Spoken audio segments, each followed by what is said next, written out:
बहुत बहुत स्वागत है एक बार फिर से घटना चक्र में। हम चर्चा करेंगे दागी नेताओं को बचाने के लिए अध्यादेश जो लाया गया, उसको कैबिनेट ने, जो भारत सरकार केंद्रीय सरकार के कैबिनेट है, मंत्रिमंडल ने मंजूरी दे दी है। और इस पे जो सवाल उठाए जा रहे हैं कि क्या लालू प्रसाद यादव को फायदा देने के लिए ये तमाम कोशिशें हो रही है। इसकी शुरुआत शकील साहब आपसे करते हैं। ये जरूरी इसलिए है कि काफी सारे, चूंकि आप भी पूर्व मंत्री रह चुके हैं, नेता रह चुके हैं, अभी सदस्य हैं ओबीसी आयोग के, लेकिन कहीं ना कहीं ये पूरी कवायद जो है, इसके पीछे मकसद क्या है? और इनके प्रदेश के पूर्व मुख्यमंत्री सबसे पहले आने वाले हैं राशिद मसूद साहब। देखिए, जहाँ तक ये ताल्लुक़ है कि हम स्टेट के चीफ मिनिस्टर अभी आएंगे नहीं आएंगे, इसके मतलब ये है कि जज वो 30 तारीख को क्या डिसीजन करेंगे वो धमानी साहब को मालूम हो चुका है, तभी वो कह रहे हैं कि वो आएंगे या नहीं आएंगे। इसलिए हमको लग रहा है जो होने वाला है उसको पहले यही हम कहते हैं कि जी आप कह रहे थे कुछ न, मैं के मुद्दे की बात करें आप इसको बिल्कुल आप वो तो 30 तारीख को जजमेंट होगा ना, उसके बाद अब पहले कैसे आएंगे कि नहीं आएंगे, क्योंकि केस में बड़ी ये अलग कहानी। देखिए, इसमें सबसे महत्वपूर्ण बात है, इसको किसी एक पार्टी से नहीं जोड़िए, इसमें बीजेपी के लोग और दूसरी पार्टी के लोग भी तमाम दल शामिल हैं जो बना था कंसेंसस। वजह यह है कि पॉलिटिक्स में जो लोग शामिल हैं, एक नया माहौल खड़ा हो गया है जो उनके विपरीत एक तरह से जनता में आक्रोश बनाने की एक साजिश चलती रहती है जी। और हम लोग जो पॉलिटिकल लोग हैं वो आपस में इस कदर अपनी दुश्मनी में लग जाते हैं कि कानून के दांव पेच का भी इस्तेमाल करने में पीछे नहीं रहते। ये जो जजमेंट हुआ है, उस जजमेंट से कई जगह गलत लोग को रोका जा सकता था, सुप्रीम कोर्ट के जजमेंट से, वो भी सही है, लेकिन कई बार ये साजिश के भी शिकार हो जाएंगे। जैसे हमारे कैंडिडेट डिक्लेयर हो जाते हैं किसी पार्टी के, वो बहुत पॉपुलर होंगे, एफआईआर दर्ज होना आज की दुनिया में बहुत मुश्किल काम नहीं है। एक एलिगेशन के बाद एफआईआर दर्ज हो जाएगा, वो चुनाव नहीं लड़ सकेंगे। पूरी डेमोक्रेसी आप पहला एक वो भी है नहीं, एफआईआर पे नहीं है, एफआईआर पे नहीं है, एफआईआर पे यहाँ पे आप गलत बयानी कर रहे हैं। आप बात जी नहीं, गलत बयानी मैं नहीं कर रहा हूँ, दोनों चीजें थी उसमें। आज ये बात अभी आगे तो आप सुनते नहीं है ना, मुश्किल है जी, पूरी बात बोली। तो दूसरी ये है कि जो 2 साल के कन्विक्शन के लिए इन्होंने कहा है, जो पहले है कि अगर किसी को हिंदुस्तान में न्याय लेने के लिए, जब आप सुप्रीम कोर्ट तक का एक फांसी की सजा देने के लिए, फांसी जिसको हो जाता है उसको भी सुप्रीम कोर्ट तक का और फिर प्रेसिडेंट की मर्जी का इंतजार करते हैं, वहां सिर्फ एक पॉलिटिकल लोगों को अगर सजा 2 साल से ज्यादा या 2 साल हो जाती है तो आप उनकी मेंबरशिप ले रहे हैं, उनको अपील का नहीं मौका दे रहे हैं। यही अपील का मौका दिए जाने की बात है। हो सकता है, अक्सर हुआ है कि जो लोअर कोर्ट में जो फैसले हुए हैं वो हाई कोर्ट में, सुप्रीम कोर्ट में नहीं ठहर पाए हैं, इसलिए उनको न्याय की प्रक्रिया, जो हमारे हिंदुस्तान की न्याय प्रक्रिया है, उस न्याय प्रक्रिया में उनको न्याय मिले, इसकी इसमें व्यवस्था है। और इससे ज्यादा नहीं इसमें। लेकिन जो बात है, आप ये देखें कि कोई भी कैंडिडेट के बारे में इस तरह की बात नहीं है। यहाँ उन लोगों के लिए बनाया जा रहा है जो लोग विधायक या सांसद हैं। सबसे पहली बात तो ये है, उनको रोकने आप नहीं, जो इलेक्टेड हैं, इलेक्ट हो गए हैं, जो मैं कह रहा हूँ, जो इलेक्टेड, जो विधायक या सांसद हैं, उनके लिए ये किया जा रहा है। ये उनके लिए, जो आपने कहा था चुनाव लड़ने से पहले या उम्मीदवार दो पार्ट, मैं वही कह रहा हूं, मैं इस पार्ट पे, सेकंड पार्ट पे मैं कह रहा हूं कि विधायक बने रहें, सांसद बने रहें, वो अगर उनको सजा 2 साल का हो भी जाए, दोषी करार दे भी दिए जाए, एक ब्यूरोक्रेट को 2 साल की सजा हो जाए तो उसको इंतजार करना होगा सुप्रीम कोर्ट में। एक आम जनता, एक वकील, एक जर्नलिस्ट, एक डॉक्टर को सजा हो जाए तो वो सुप्रीम कोर्ट तक का इंतजार करेगा, उस दिन उसकी लाइसेंस नहीं रद्द होगी। लेकिन एक पॉलिटिकल आदमी को आप सारे जितने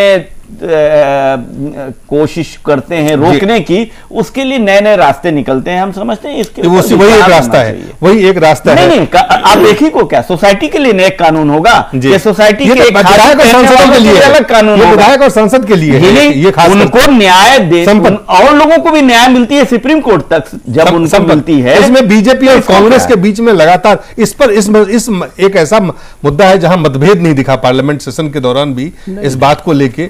नहीं, ऐसी बात तो नहीं है। वैसे आपने लालू जी का जिक्र किया, मगर हम भूल रहे हैं कि पहला जो इसको भुगतेगा, और हकीकत में जो सच्चाई यही है कि राशिद मसूद साहब भुगतेंगे। कुछ समय पहले उन्होंने कहा था कि 5 रुपए में भरपेट भोजन मिलता है, तो जब ये मौका आया कि जेल में उन्हें 5 रुपए का भोजन खाना पड़ेगा और उनको रद्द कर दिया जाएगा राज्यसभा से, तब ये पूरा प्रक्रिया आरंभ हो गया है बहुत तेजी के साथ। और मैं बताऊं, 2 मामले ऐसे आए थे जो बहुत चर्चा का विषय बने थे। एक तो आरटीआई के एम्बिट में पार्टियों को लाना, और ये सुप्रीम कोर्ट वाला जो विषय है, कन्विक्टेड पॉलिटिशियंस पार्लियामेंट तक ना पहुंचे। और दोनों ही विषयों पर बीजेपी ने सदन के पटल पर अपोज किया था जब बिल लाया गया था। और मुझे याद है आदरणीय सुषमा जी ने क्या कहा था, उन्होंने कहा था कि इससे एक पब्लिक में अच्छा मैसेज नहीं जाएगा, इस पर चिंतन करना चाहिए और इस प्रकार के बिल को नहीं हम पास करने देंगे या हम इसको सपोर्ट नहीं करेंगे। और तब ये रेफर भी हुआ था स्टैंडिंग कमेटी को, जहां तक मुझे याद है। और आज अध्यादेश के माध्यम से, ऑर्डिनेंस के माध्यम से कांग्रेस ने पहले शिकार को बचाया है। और मेरे बड़े भाई कह रहे हैं कि इसमें डर है कि फंसा दिया जा सकता है दूसरे पार्टियों के द्वारा, क्योंकि आज की राजनीतिक स्तर इतनी गिर चुकी है। बिल्कुल सही कह रहे हैं, मगर शिकारी को काहे का डर है? ये तो शिकारी हैं, इनके पास तो तोता है, और जो तोता के बात को नहीं मानता है, तोता क्या करता है और तोता कैसे बचा सकता है, ये पूरा हिंदुस्तान जानता है। आज ही जगन बेल से छूटे हैं, देखिए बहुत ही लाव लश्कर के साथ वो अपने बंगले तक बंजारा हिल में गए हैं। किस प्रकार 16 महीने उनको तोते ने अंदर बंद रखा, और फिर जैसे लगा कि अब सीमांध्रा में जो है कांग्रेस की लुटिया डुबो रही है और तेलंगाना में भी कुछ हाल ठीक नहीं है, तो तोते ने उन्हें रिहा कर दिया। 10 में से 8 पॉइंट जो है निकाल दिया गया कि 10 केस पे चार्जशीट हुए थे, और अचानक तोता जाके कहते हैं कि नहीं नहीं जी 8 पे तो कुछ केस ही नहीं बनता है।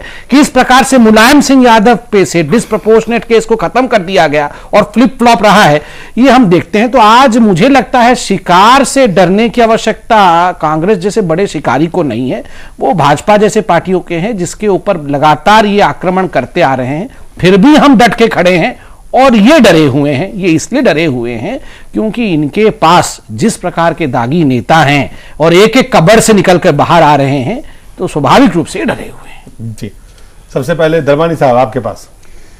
देखिए, मुझे ये लगता है दो बातें जी।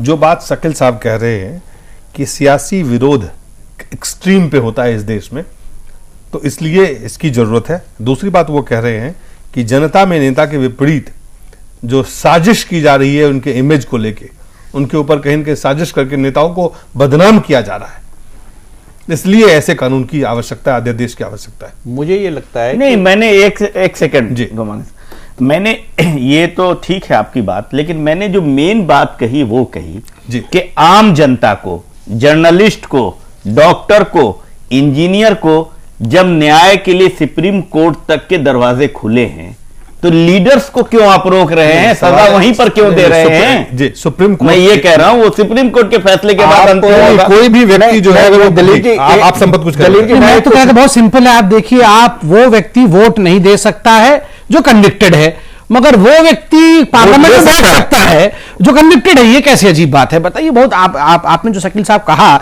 कि डॉक्टर, इंजीनियर, वकील सबके लिए बिल्कुल वही कानून है, उनके लिए कानून है। अगर कोई डॉक्टर कन्विक्ट हो जाता है तो वो वोट नहीं दे सकता, वो इलेक्ट्रल सिस्टम में जा नहीं सकता है। मगर जो सांसद कन्विक्ट हो जाएगा वो मंत्री बनाएगा। फांसी की सजा जिसको हो जाए, क्राइम पूरे करे देश के अंदर, और वो व्यक्ति को सुप्रीम कोर्ट तक के लिए सजा का इंतजार करना होगा, तब उसको आप कन्विक्टेड कहेंगे। ऐसा नहीं, आतंकवादियों को भी आप ये सजा नहीं देते हैं जो देते हैं। आप बता दीजिए, दे दिया क्या? चढ़ा दिया क्या?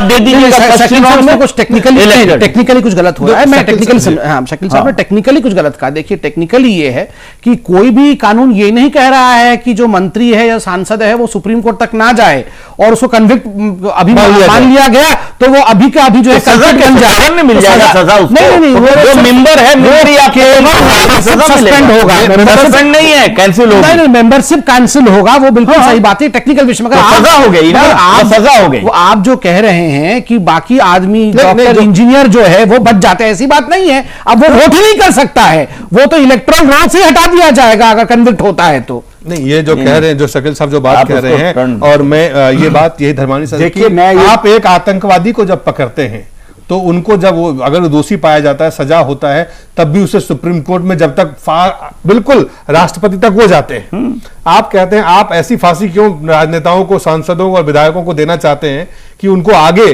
की पूरी, अगर वो कल जाके हाईकोर्ट बड़ी हो जाए तो क्या संदेश जाता है, ये सवाल वो कह रहे हैं। आप उनके लाइफ लौटा देंगे क्या? दलीप जी मुझे ये लगता है जी कि मामले को जो मुद्दा है उससे भटकाने का ये सब प्रयास है। आप सीधी सीधी जो बात अभी शकील साहब ने कही जी, शायद या तो ये जानबूझ के ये बताना नहीं चाह रहे हैं, किसी भी सरकारी अधिकारी अगर वो किसी भी कोर्ट से कन्विक्ट होता है वो तुरंत सस्पेंड होता है, उसके बाद वो जब सुप्रीम कोर्ट नहीं सर, उसमें तो एफआईआर लॉन्च होने के बाद उसको हटा दिया जाता है नौकरी से। कन्विक्शन की तो बात बहुत बाद में छोड़ दी, वो पब्लिक सर्वेंट है। एक मिनट, मैं कुछ और कह रहा हूं। पब्लिक सर्वेंट के क्या नॉर्म्स हैं कि जो पब्लिक, जो हमारा खजाना है उससे जो वेतन लेता है, लाभ लेता है, भत्ते लेता है, क्या सांसद उसमें नहीं आते? क्या विधायक उसमें नहीं आते? अगर यहां से जुडिशरी की, उन्होंने नहीं कहा कहीं पर भी कि एफआईआर लॉन्च होने पर ही सदस्यता समाप्त होगी, किसी ने नहीं रोका कि आप सुप्रीम कोर्ट तक ना जाइए। आप जो नहीं, लेकिन जो सवाल शकील साहब उठा रहे हैं, नहीं, शकील साहब का मैं वही जवाब दे रहा हूं। मुझे यह लगता है आप किसी कोर्ट से कन्विक्ट हो गए, आपकी सदस्यता खत्म हो गई, आपकी सदस्यता खत्म हो गई, आप सुप्रीम कोर्ट से जीतेंगे, उसके बाद आप दोबारा लड़े, बहाल हो जाएगी, दोबारा लड़े ना। आप जो बात कह रहे हैं कि अगर सुप्रीम कोर्ट तक भी आप कन्विक्टेड रहे और तब तक आप 15 साल तक मंत्री रहे तो तब कौन जिम्मेवार होगा? सवाल यह नहीं है जो आप कहना चाह रहे हैं। जो प्रक्रिया एक आम आदमी के लिए है, एक आम सरकारी कर्मचारी या अधिकारी के लिए है, वो सांसद विधायक पर लागू क्यों ना हो? नंबर एक। नंबर दो, मुझे यह लगता है कि कहीं ना कहीं अगर ये इतने ज्यादा ठीक लाइन पर होते तो अभी संसद का सत्र खत्म हुआ है, अभी बिल्कुल कुछ दिन पहले। अध्यादेश लाने की क्या आवश्यकता है? उसमें क्यों नहीं पास करवाया गया? जब ये इस प्रकार के ढटपंच, जिस प्रकार का सिस्टम चल रहा है, उसमें से किस प्रकार ये अपने साथियों को बचाना चाहते हैं, ये इस बात से प्रकट होता है कि आपने संसद सत्र खत्म होने दिया, वहां पे कमेटी को दे दिया, अब आप अध्यादेश ला रहे हैं। मतलब आप हर चीज से, हर नॉर्म से अपने आप को बचाना चाहते हैं। जहां पर चलिए, मुझे ये लगता है कि अब कई नेता इस बात की दुहाई देते हैं कि हमारा जुडिशियल प्रोसेस जो है बड़ा लेंथी है। अरे लेंथी है तो आपके लिए लेंथी है, पूरी देश के लिए लेंथी है, हर नागरिक के लिए लेंथी है। उसके लिए सिंपलीफाई करिए ना, उसको स्पीड अप करिए। वो नहीं, उसको स्पीड अप किए बगैर अगर आप कोई भी काम करते हैं, इसमें आप ये देखिए जो सवाल पुष्पेंद्र शकील साहब की दो बातें हैं, और जो एक बात है कि जनता के बीच में कहीं ना कहीं जो राजनेताओं का जो एक छवि बिगाड़ने की कोशिश हो रही है लगातार, वो एक बात है। और उसके साथ जो उसकी आवश्यकता ही नहीं है दिलीप जी, उसकी आवश्यकता ही नहीं है। छवि कौन बिगाड़ रहा है? आप छवि इनकी अपने करतूतें बिगाड़ रही हैं, कोई नहीं बिगाड़ रहा है। सवाल ये नहीं है। देखिए, आप इस देश की जनता त्रस्त है। राजनेता कभी किसी जमाने में, लेकिन राजनेता इस देश में संसदीय लोकतंत्र का एक अभिन्न, बिल्कुल कह रहे हैं, और जुडिशरी उसका पार्ट है। जुडिशरी का अगर वो जो सबसे आप कन्विक्ट होने के बाद भी सांसद बने रहेंगे, विधायक बने रहेंगे, तो उसकी लोगों में कैसे भरोसा पैदा होगा? आप ये कहते लोगों में कैसे भरोसा पैदा करेंगे? पुष्पेंद्र, देखिए, एक बात यह है कि जो पात्रा साहब ने बात गिनाई आज, कि जिस तरीके से ये आनन फानन में हुआ है, आप देखें कि ये अध्यादेश आने से पहले विशेष सीबीआई की अदालत ने जगन रेड्डी को छोड़ा, और कल परसों जिस तरीके से खबर आई कि मुलायम सिंह को क्लीन चिट दे दी गई, और अब इनके दो जो लोग थे जो इनको काम आने वाले थे विंटर सेशन में, उससे पहले ये ऐसे लाया गया कि जैसे देश पे कोई बड़ी आपदा आ गई है जिसके लिए बिल ऑर्डिनेंस लाके जारी किया गया। मेरा सवाल यह है कि जो बात धर्मानी साहब कह रहे हैं कि पहले यह तय हो जाए इस देश में कि जो इलेक्टेड मेंबर है वो पब्लिक सर्वेंट है या नहीं है।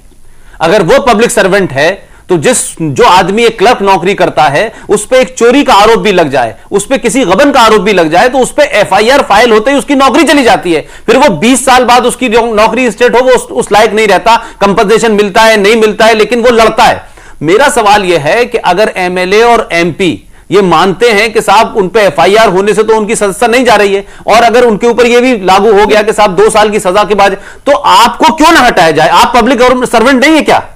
आप उसके नहीं आते क्या? आप नहीं, एक दो बातें हैं इसकी। एक बात है पुष्पेंद्र कि आप पब्लिक सर्वेंट है या नहीं है। दूसरी जो उससे महत्वपूर्ण जो बात कह रहे हैं कि आप एक चुने हुए प्रतिनिधि हैं, लोगों ने आपको चुन के भेजा है, और एक जो प्रक्रिया है जब तक वो पूरी नहीं हो जाती तब तक आप एक पब्लिक सर्वेंट को हटाते हैं या नहीं हटाते हैं।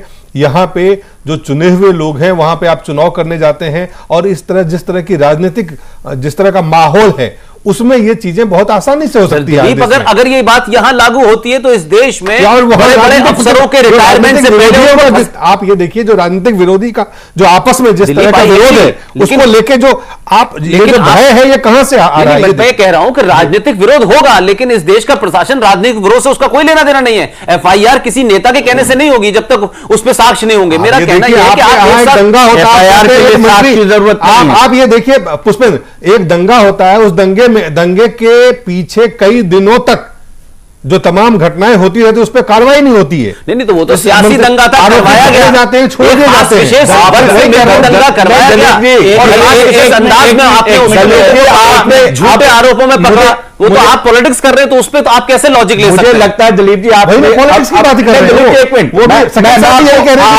वो सियासी विरोध का जो एक्सट्रीम पॉइंट होता है वहां के झगड़े मौजूद है। जब सारे नेता ये आवाज उठा रहे हैं तो नेता तय भी कर लें कि हमें आपस में नहीं लड़ना है, एक दूसरे के खिलाफ नहीं करना है। एक और सेलेक्टिव कैसे हो सकता है? इसमें एक और भी मेरी बात सुनेंगे, एक और भी तथ्य है। एक मिनट शकील साहब, अच्छा, जो आपने बात कही जी, मुझे ये बताइए कि आप तो बात कर रहे हैं दंगों की, और दूसरी बिना दंगों के सुप्रीम कोर्ट के ऑर्डर को इंप्लीमेंट करने पर ये नेता सस्पेंड कर देते हैं रात को 1 बजे ऑफिसर को, जो अपराइट ऑफिसर है, तो उसकी नौकरी जो है कि किस प्रकार अभी 6 महीने बाद माफी मांगने के बाद वापस ले लेते हैं, माफी लेने पर आप माफी उसकी ना तो इमेज खराब हो रही, ना उसका करियर खराब हो रहा। आप नेताओं के खिलाफ षड्यंत्र कौन कर रहा है? और नेता बनना इस मुल्क में बहुत आसान है, और आईपीएस और डीपीएस बनना बहुत मुश्किल काम है। नेता हर ऐरा गहरा जो है चुनाव लड़ जाता है और कहता है मैं नेता हो गया। कह रहे हैं देश के लिए बहुत खतरनाक है, इस तरीके हमारे भाई ध्यान दे रहे हैं कि नेता इस देश को कमांड करने वालों लोगों के खिलाफ जो ये मुहिम चला रहे हैं, किसने कहा ये भाई जैसे जर्नलिस्ट, आप आइए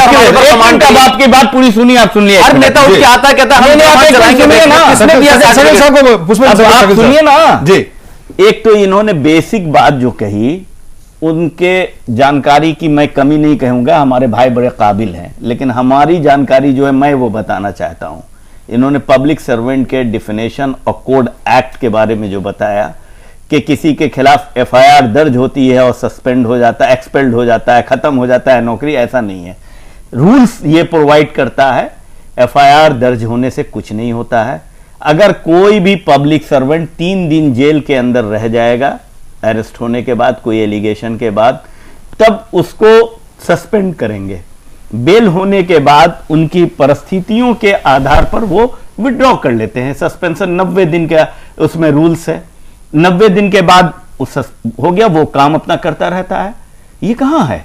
यही तो मैं कह रहा हूं कि जो पब्लिक पीपुल्स रिप्रेजेंटेटिव एक्ट में जो प्रिविलेज एक आम आदमी को हासिल है, वो आप एक एमएलए के खिलाफ एफआईआर हुआ, कुछ नहीं, अगर उनके खिलाफ सजा हो गई, मान लीजिए वो कहते हैं कि 2 साल के लिए सजा हो गई, 2 साल से ज्यादा हो गई, तो उनके पास जो प्राइमरी जो कोर्ट है उसके बाद बहुत सारे ऑप्शंस हैं।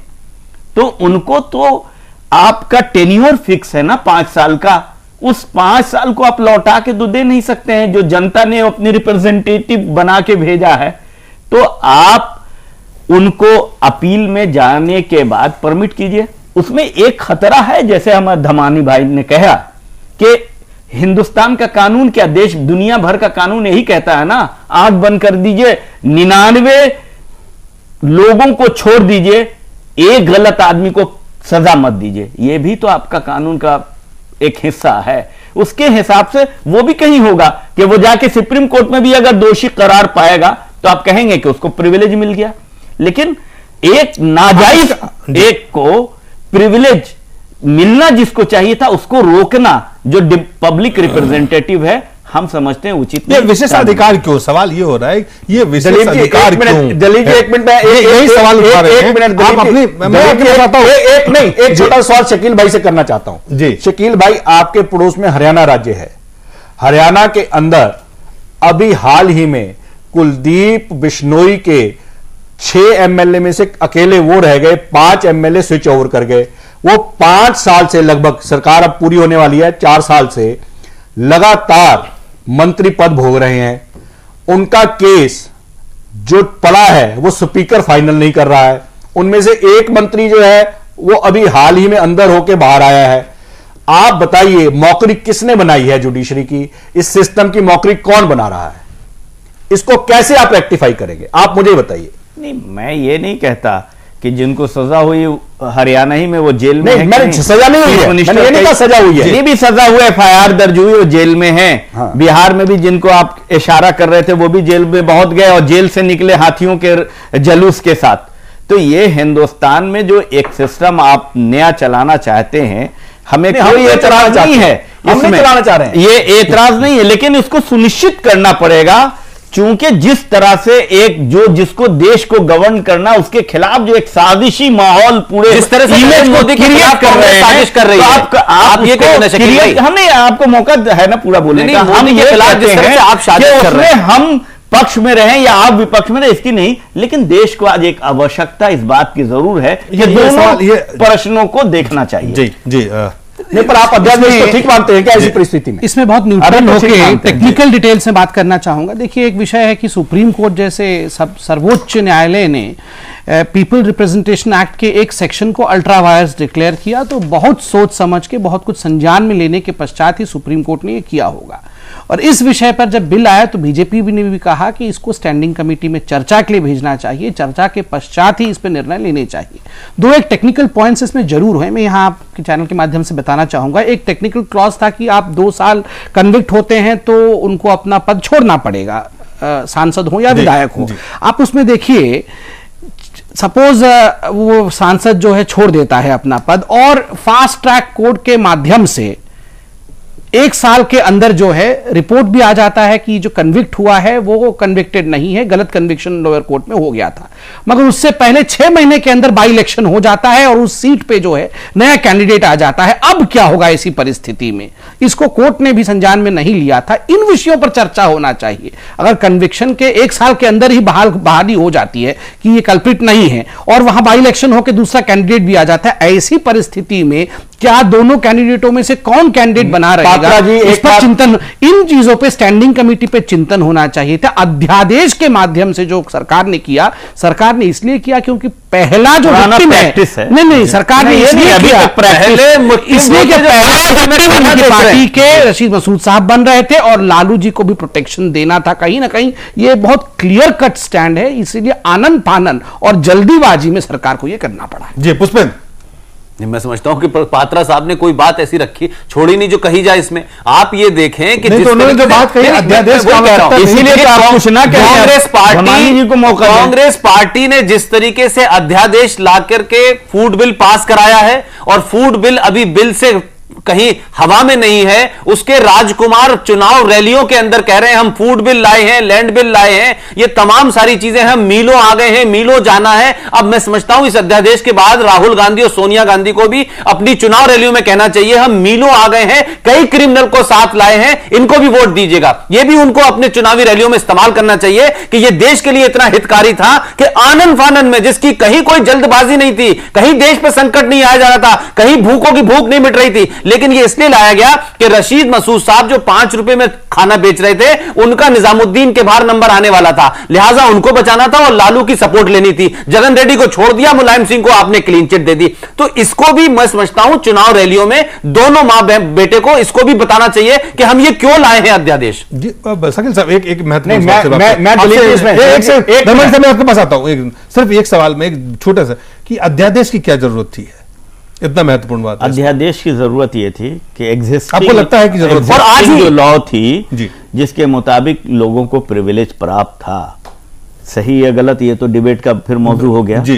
तो वो चूंकि सुप्रीम कोर्ट के उस जजमेंट से अवरुद्ध हो गया, इसलिए अभी जब तक के पार्लियामेंट के अंदर बिल उल आती है उस वक्त तक किसी को इफेक्ट ना हो जी, ये इसके प्रयास सरकार ने किए हमारे हैं। ख्याल धर्मानी साहब, देखिए, मुझे ये लगता है कि शकील भाई ने जो बात कही वो तो साफ गोशी से वो बता ही रहे हैं कि वो क्यों लाया गया है। मुझे पात्रा साहब ने जो बात की उस पर बड़ी हैरानी है। मैं ये समझता हूं कि अध्यादेश स्टैंडिंग कमेटी के पास जो चीज चली गई उस पर लाना एक अपने आप में सरकार की नीयत पर प्रश्न चिन्ह लगाता है, नंबर एक।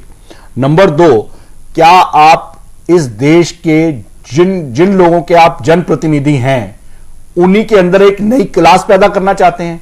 आप कह रहे हैं कि 1 साल के अंदर फास्ट ट्रैक ने कह दिया कि आप बरी हो गए। अरे आम आदमी यहां पर कहां बरी होता है 1 साल के अंदर? अभी मैंने टेक्निकल डिटेल्स कहा था।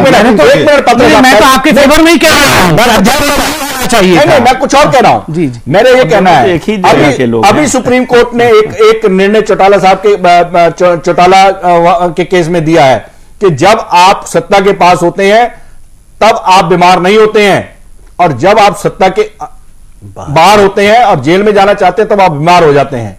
और क्या हाई कोर्ट ने इस प्रकार के फास्ट ट्रैक में लाके बेल एप्लीकेशन सुनी है? कितनी सुनी है? ये एक सुप्रीम कोर्ट, हमारा देश का सर्वोच्च न्यायालय अगर किसी बात पर बोल रहा है तो ये सांसदों और विधायकों के लिए नहीं, इस देश की आम जनता के लिए है। ये नई क्लास पैदा करने के जो टेंडेंसी चल रही है नेताओं के अंदर, ये इस पर लगाम लगाने की आवश्यकता है। छवि इससे खराब होता है शकील साहब, जो आप अपना एक प्रिविलेज क्लास बनाने का प्रयास करते हैं, इससे छवि खराब होती है। प्रिविलेज क्लास बनाने का प्रयास जो किया जाए उससे छवि खराब होगी, लेकिन सवाल यह है कि प्रिविलेज क्लास कह के उनको जो प्रिविलेज मिलना चाहिए वो भी आप ना देना चाहे, तो ये भी फैसले करने की बात है ना। चलिए, बहुत बहुत धन्यवाद है, लेकिन अभी एक ब्रेक के बाद हम वापस लौटेंगे।